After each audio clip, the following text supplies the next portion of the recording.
Just like this ring has no end, so does my love for you. Mamahalin kita hanggang sa huling hininga ko. Ang isang araw pa ako ang gabi. Naniniwala ako na time is relative. Tuwing kasama kita, time seems to stop. All I see and all I want is you. Sa buhay man o kamatayan, hindi kita iiwan. Huwag nang patatagalin. Umaga, gabi kitang hinahanap. Ang puso'y di mapagaling. Hindi na makita muli. Hello, Jess? Hello, Bes. Kamusta? Kamusta si Bernard? Nakakulong pa rin eh. Mabigat ang kaso ni Bernard, Bes. Baka hindi na siya makalabas. Alam din naman niya kung ano yung kasalanan niya. Hindi ko gusto na nangyari to kay Bernard. Lumayo ako sa kanya dahil gusto ko sanang makalimot. Pero hindi, Jessie eh. Hindi talaga siya mawala sa isip ko.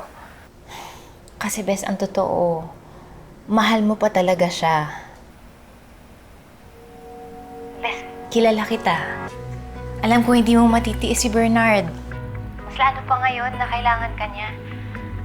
Ilang beses mo nga siya iniligtas noon, di ba? Baka ikaw lang din na makakapag-save sa kanya ngayon. Tinutulungan ko na siya ngayon humanap ng abogado. Ano pa bang dapat kong gawin? Yung malaman niya, nakaramay ka pa rin niya. At hindi mo siya iiwan. Malaking bagay na yun, Bes. Kailangan ka ni Bernard. Tanging hangad ay makapiling ka. Handang ipaglaban upang makasama ka.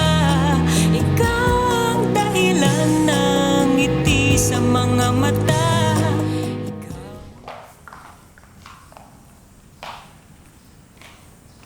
Angela, where are you going? Kay Bernard po, Ma. What? Why? Kailangan ko pong gawin to.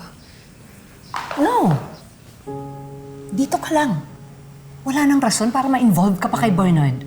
Di ba gusto mo nang mag-move on? Ma, hindi ko pwedeng basta nalang talikuran yung asawa ko. Parang kayo ni Papa. Di ba hindi kayo nag-give up? Ganon din ang gusto ko. Nagsumpaan kami na sa hirap at ginhawa magkasama kaming dalawa. Well, that's the point. Hindi na kayo magsasama pa. Kasi makukulong na siya. He's a criminal for crying out loud, Angela. Masamang tao ang asawa mo. Hindi mo ba naiintindihan yun? Ako hindi nyo naiintindihan. Kahit saan pa ako magpunta, hindi magbabago nararamdaman ko para kay Bernard. I'm sorry, Ma. Pero kailangan ako ng asawa ko ngayon. Angela!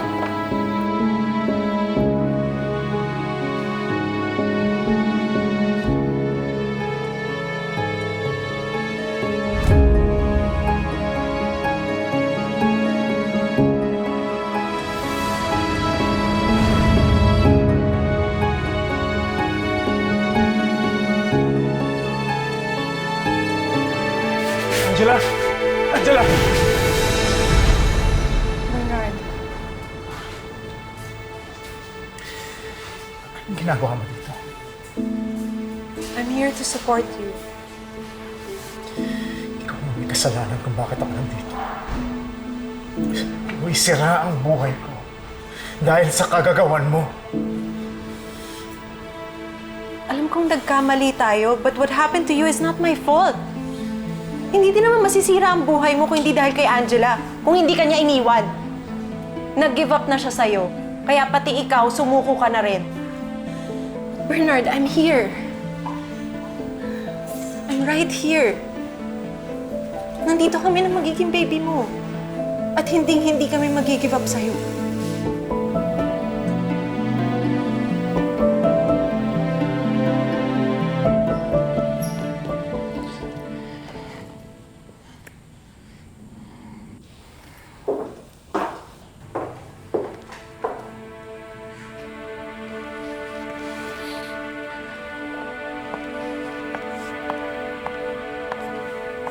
Mali ka yata ng pinuntahang bahay. Kung magmamakaawa ka, Hilda, dun sa pamilya ng batang pinatay ng anak mo. Flores, wala na akong walapitan. Si Angela, kailangan siya ng anak ko. Kailangan siya ni Bernard. Pwede pa, Hilda. Tantanan niyo na yung anak ko. Huwag niyo na kaming idamay sa mga problema niyo. Lalong-lalo na si Angela. Wala na kaming pakialam kung ano pa mangyari sa anak mo.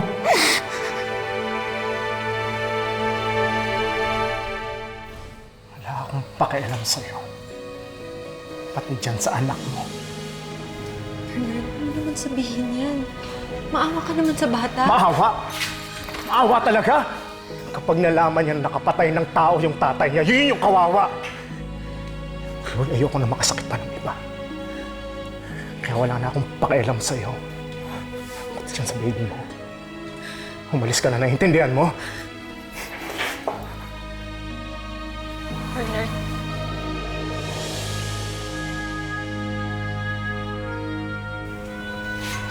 Anong ginagawa mo dito?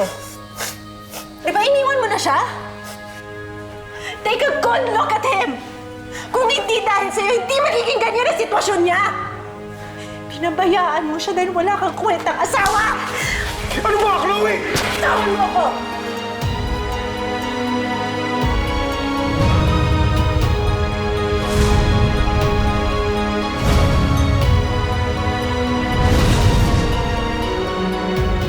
Sobra-sobra ng sama ng loob at kahihiyan ang idunulot ng anak mo sa pamilya ko. Kaya magmula ngayon, ni anino mo, ayaw ko na makita.